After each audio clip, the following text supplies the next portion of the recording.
Welcome to The Explainer. Today we're going to unpack a single, really powerful idea that completely changed how we look at the relationship between the so-called East and West. We're talking about Edward Said's concept of Orientalism. So let's start with a question. Have you ever noticed this? In movies, in books, in the news, the East is so often painted as this place of romance, ancient mysteries, maybe a little bit dangerous or backward. Well, a brilliant literary critic named Edward Said looked at this and asked a really simple but profound question. Why? Where did this image come from, and more importantly, what purpose does it serve? Well, Said's answer starts with something that seems basic but has shaped our world for centuries, this idea of the world being split, neatly, right down the middle. Okay, so this slide, this is the absolute core of Said's argument. He said that for centuries, the West basically defined itself by creating an opposite, a simplified, often negative caricature it called the Orient. So if the West was rational, the East had to be emotional. If the West was civilized and modern, the East had to be barbaric and stuck in the past. It's a really simple but incredibly powerful formula, us versus them. And here's the crucial thing to get. Said argued this was never about actual geography. He wasn't talking about the real, incredibly diverse and complex societies in the Middle East or Asia. No, he was talking about an idea, a European invention that was built up and passed down generation after generation. So who was the man who had the guts to challenge this huge historical idea? And what was going on in the world that made his work feel so urgent, so explosive? Edward Said's own life was kind of a paradox.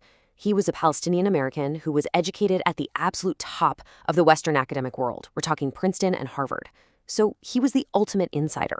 But as an exile, he always carried this feeling of being an outsider. And it was this unique position, being both inside and outside the system, that gave him this incredible vantage point to critique it. You know, Said wasn't just writing this from some quiet library. He was reacting to the headlines. The 1970s were a really tense time. You had events like the horrific attack at the Munich Olympics and the oil crisis, and they were fueling all these ugly anti-Arab stereotypes in the West. For Said, this was nothing new. It was just the latest, loudest chapter in a story that was centuries old.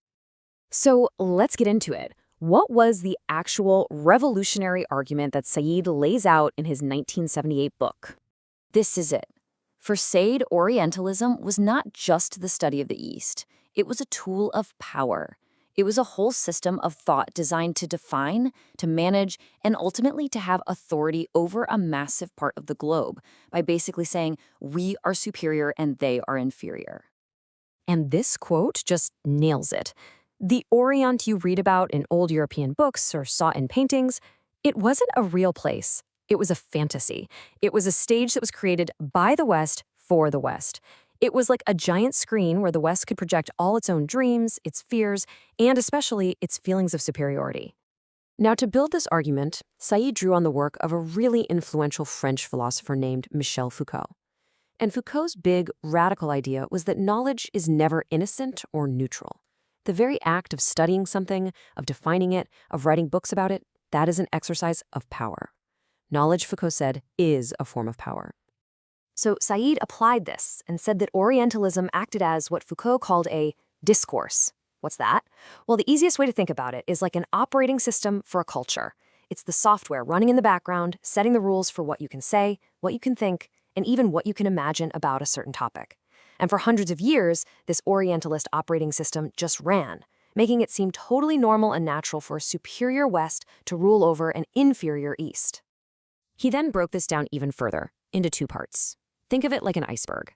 Above the water, you've got manifest Orientalism. That's the stuff you can see, the government policies, the academic books, the paintings. It changes over time with politics and all that. But the real power is what's hidden beneath the surface, latent Orientalism. That's the massive, unconscious set of assumptions about Western superiority. It never really changes, and it's what holds the whole thing up. Okay, so a book written back in 1978. Why does it still get people so fired up today? Well, the simple answer is because its ideas are everywhere you look. The book's impact on academia was, and this is not an exaggeration, enormous. It basically launched an entire field of study called post-colonial studies. It forced academics, historians, literary critics, you name it, to take a hard look in the mirror and question their own objectivity. It really drove home the point that culture and power are always, always intertwined. But listen, you can't just drop an intellectual bombshell like this and expect everyone to agree. The book kicked off an absolute firestorm of a debate, and that fire is still burning today. At the heart of the controversy was this fierce debate between Said and another major historian, Bernard Lewis. Lewis's position was basically, hey, Orientalism is a real field of scholarship, and Said is just unfairly politicizing it. He'd ask questions like, what's so imperial about deciphering ancient Egyptian hieroglyphics? But Said's response was powerful.